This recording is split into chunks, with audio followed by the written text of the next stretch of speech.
L'incroyable épopée de l'indépendance africaine. Imagine un immense continent, l'Afrique, où des royaumes prospéraient, des empires rayonnaient et des peuples vivaient selon leurs traditions et leur propre organisation. Mais voilà, un jour, des Européens débarquent avec leurs bateaux, leurs armes et une envie irrésistible de s'emparer de ces terres riches et pleines de promesses. Quand l'Afrique était sous contrôle étranger. Pendant des siècles, les Africains ont été victimes d'un commerce horrible, la traite négrière. Des millions de personnes ont été arrachées à leurs terres pour être vendues comme esclaves dans les plantations d'Amérique. Puis, au XIXe siècle, les puissances européennes, en quête de nouveaux territoires et de ressources, se réunissent lors de la fameuse conférence de Berlin, 1884 à 1885, et décident, sans demander l'avis des Africains, de se partager le continent comme un gigantesque gâteau.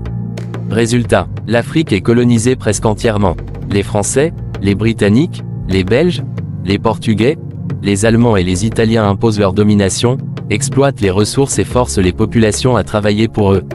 Mais l'Afrique n'est pas restée sans rien faire.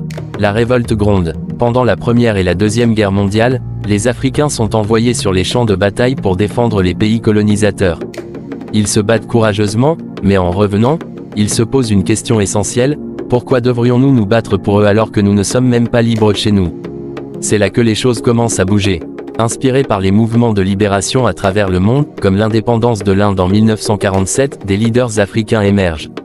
Kwame Nkrumah, Ghana, rêve d'une Afrique libre et unie. Patrice Lumumba, Congo, se bat pour l'indépendance de son pays contre les Belges.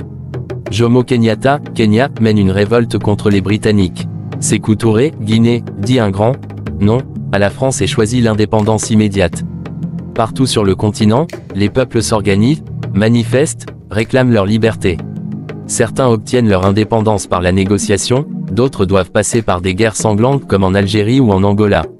1957-1990, la vague de libération.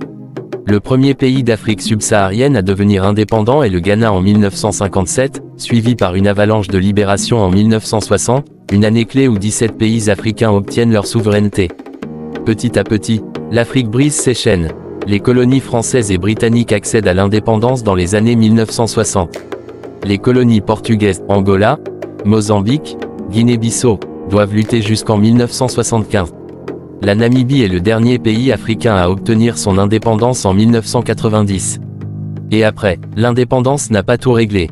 Les frontières dessinées par les Européens posent des problèmes, les nouvelles nations doivent construire des États solides, et certaines anciennes puissances coloniales continuent d'exercer une influence économique et politique.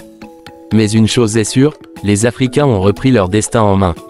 Aujourd'hui, l'Afrique avance avec ses propres défis, mais aussi avec un dynamisme incroyable, une jeunesse engagée et un immense potentiel. L'histoire de la colonisation et de l'indépendance a laissé des cicatrices, mais elle a aussi forgé des nations résilientes et prêtes à écrire leur propre avenir. L'aventure continue.